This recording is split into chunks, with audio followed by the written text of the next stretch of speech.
Working from home requests may feel like they're so yesterday, but what happens when you have policies and processes sorted out, but then an employee says, well, actually, I want to work from anywhere. And maybe it's just while they go overseas for a few months, or perhaps it's more permanently. Maybe they want to move rurally due to the cost of living in the city in which your office is based. So I have 8 considerations for you. The first one is around equity, and there are 2 components to this: motivation and money. So with motivation, let's say that you expect most employees to come into the office, but you have one person who wants to work from anywhere.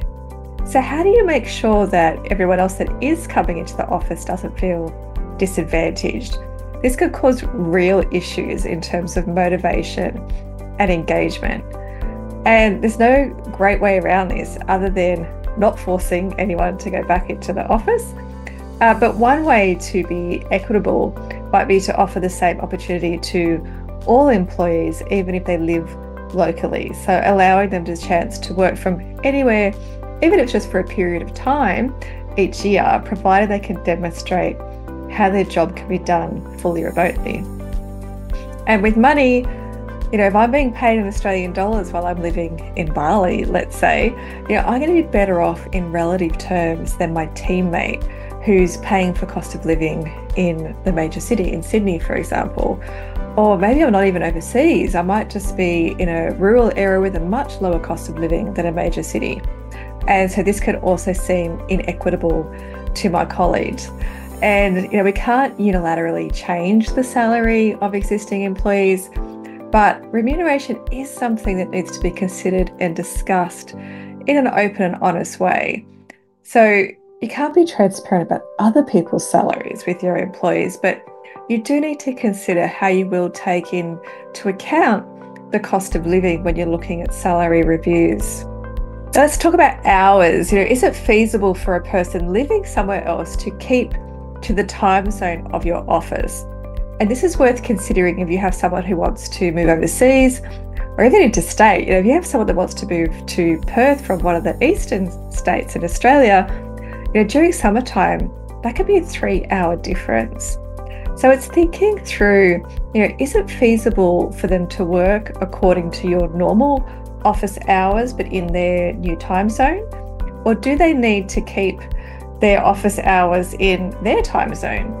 And what does that look like? And so this should be considered and communicated to the employee prior to agreeing to any kind of arrangement like this, which lends us into workplace health and safety. In Australia, we have a duty of care to create a safe place to work, even if that place of work is at home. So if an employee is working at home all the time, then the employer needs to ensure that their workplace is safe. So the best place to start is to do a risk assessment to identify potential hazards, assess them, and then identify the methods to control them in the most appropriate way. And perhaps then you can make a decision as a business about whether that's something that you're willing to do in terms of them working from anywhere. Face-to-face time is another consideration. Even fully remote businesses generally have found that there is a benefit to face-to-face time. So if you have people working elsewhere while most of your employees are in the office, how do you want them to interact and come into the office? Is it once a month, once a quarter, once every 6 months, once every 12 months? Is it never? And out of all those options, who pays for that visit? Because if the employee needs to travel for a client meeting or a team meeting or training, is it your business that's paying, or is it the employee that puts the bill because they've asked for this arrangement? Promotability. So if you have some employees in the office and some who never come into the office, there's research that suggests that the employees who are working away from the office may be pigeonholing themselves by not being there. So you're not seeing them. They're not top of mind. They're not necessarily being considered when managers are thinking about promotions within the organisations. And then also, even if someone isn't in a management position right now, what if they want to be? And perhaps you might think, well, we want all the managers to work in the office. And if that's the case, it's important employees know that, so that if they are going to do this kind of arrangement and 3 years down the track they want to be a manager, that actually the career opportunities may not be available to them because you want management roles in the organisation within the office. Taxes and employment law. So this can get really complex if you have an employee who's working overseas for a consistent period of time. Or, if you have an employee that's moving overseas for the foreseeable future, then we would definitely recommend that you get specialist advice on tax and employment law. And one thing that can make the process easier is to use an agency or what's called an employer of record. And this organisation becomes the middle person between you and the employee. So they employ the person in their home country. So they create the payroll, they maintain the employment documentation and the compliance with local laws.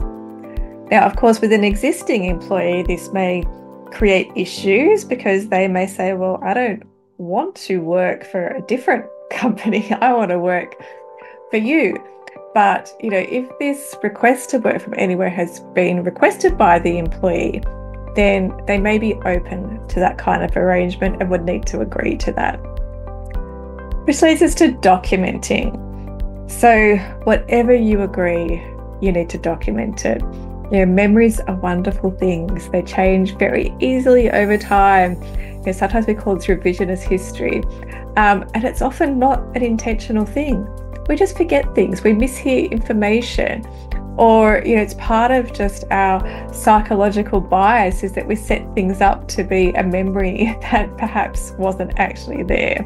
So that's why all agreements and discussions with employees about these considerations need to be put in writing.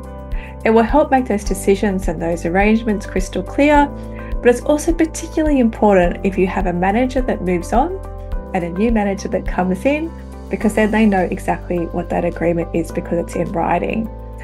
It also means that from an employee's perspective, they're very clear on the terms of working from anywhere. And part of this documenting is the final consideration, which is a trial period. And you might put this in place to evaluate the arrangement against some key measures of success.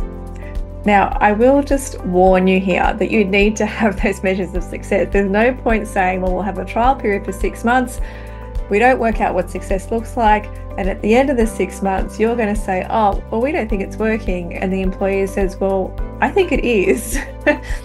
And then you're in a situation of, well, we actually don't know whether it's working or not because we're both coming from a different standpoint. So you and your employee need to agree upfront what those key measures of success are. For some roles that may be getting feedback from particular stakeholders. For others, it may be through clients or it may be through KPIs that you already have in place. But it's important that you have those measures agreed in advance and that they're documented as part of this process. I hope this has helped you with any requests you get from employers that want to work from anywhere. And of course, for more, hit subscribe. Or you could also go and connect with me on LinkedIn and we can start a conversation.